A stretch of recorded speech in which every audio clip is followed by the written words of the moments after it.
নমস্কার বন্ধুরা, সাথী কিচেনের আবারও এক নতুন রেসিপিতে আপনাদের সবাইকে স্বাগত জানাই। আশা করি আপনারা সকলে ভালো আছেন, সুস্থ আছেন। আজকের পর্বে বানিয়ে দেখাবো দারুণ লোভনীয় কাঁচা আমের দুর্দান্ত এক রেসিপিটি অজানা হলেও এইভাবে একবার বানিয়ে দেখতে পারেন, খেতে দারুণ লাগবে।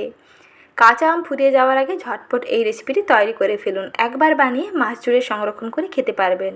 তার জন্য লাগবে প্রথমে কাঁচা আমের খোসা ভালো করে ছাড়িয়ে নিয়ে আর মুখের কাছের অংশটা একটু বেশি করে কেটে বাদ দিয়ে দেবেন।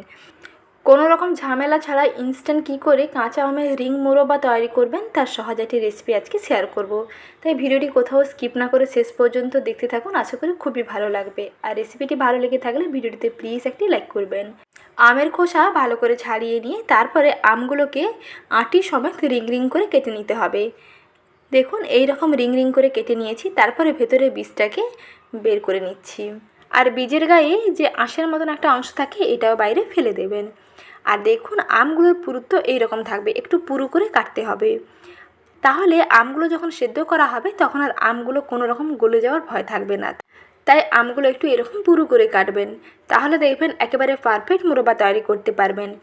প্রথমে এইরকম আমগুলো কেটে নিয়ে তারপরে ভালো করে ধুয়ে পরিষ্কার করে নেবেন। এখন এই আমের টুকরোগুলোকে একটু ভাপিয়ে নেব। তার জন্য একটি কড়াইতে অল্প করে জল দিয়ে দিচ্ছি। জলের মধ্যে দিয়ে দিচ্ছি হাফ চামচ লবণ দিয়ে আমগুলোকে প্রায় 1 মিনিট মতো সেদ্ধ করে নিতে হবে।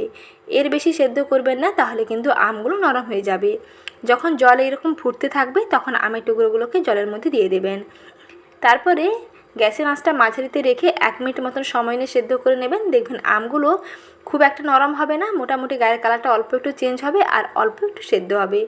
এই রকম সামান্য অল্প একটু সেদ্ধ করে নেবেন, তাহলে দেখবেন আমগুলো একেবারে গোটা গোটা থাকবে।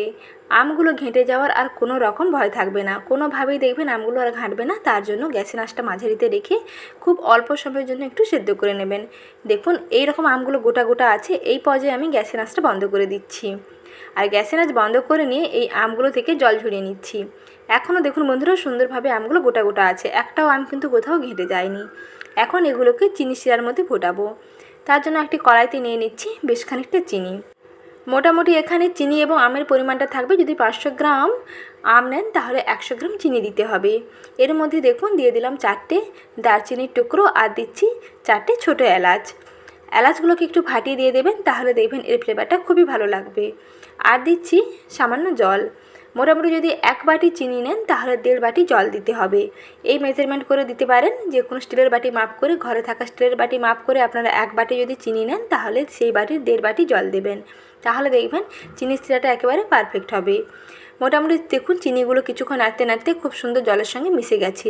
চিনির শিরা যখন এইরকম ফুটতে থাকবে তখন সেদ্ধ করে নেওয়া জল ঝরানো আমগুলোকে চিনি শিরার মধ্যে দিয়ে দিতে হবে। আর চিনি শিরার মধ্যে দিয়ে 1 মিনিট ফোটাবেন। 1 মিনিটের বেশি কিন্তু ফোটাবেন না।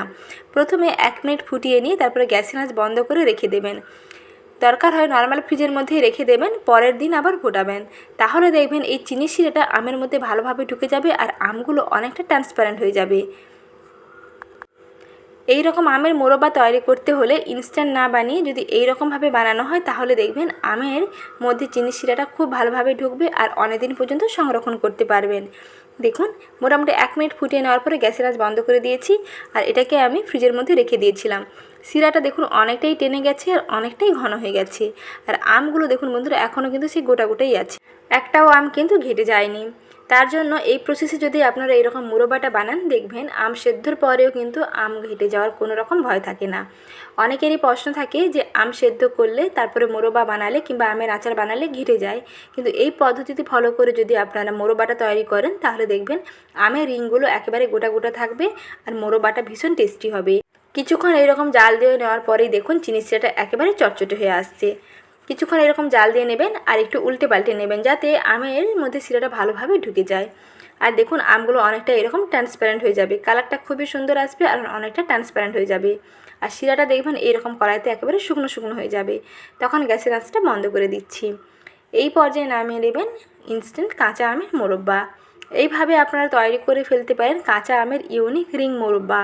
এই রকম অপূর্ব স্বাদের লোভনীয় কাঁচা আমের শুকনো শুকনো রিং মোরব্বা তৈরি করে নিয়ে একটি কাঁচের বয়ামে ভরে রেখে দেবেন, দেখবেন 3 থেকে 4 মাস ভালো থাকবে।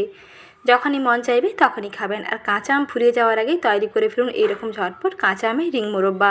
রেসিপিটি অজানা হলে একবার বানিয়ে দেখুন, খেতে দেখবেন দারুণ লাগবে। দেখতে যেমন সুন্দর হয় আর তেমনি খেতেও দুর্দান্ত হয়। আর রেসিপিটি ভালো লেগে থাকলে এবং এইরকম নতুন নতুন রেসিপি পেতে চ্যানেলটিকে প্লিজ সাবস্ক্রাইব করে রাখবেন। সঙ্গে লাইক শেয়ার করার অনুরোধ থাকলো। ভালো থাকবেন, সুস্থ থাকবেন। ধন্যবাদ।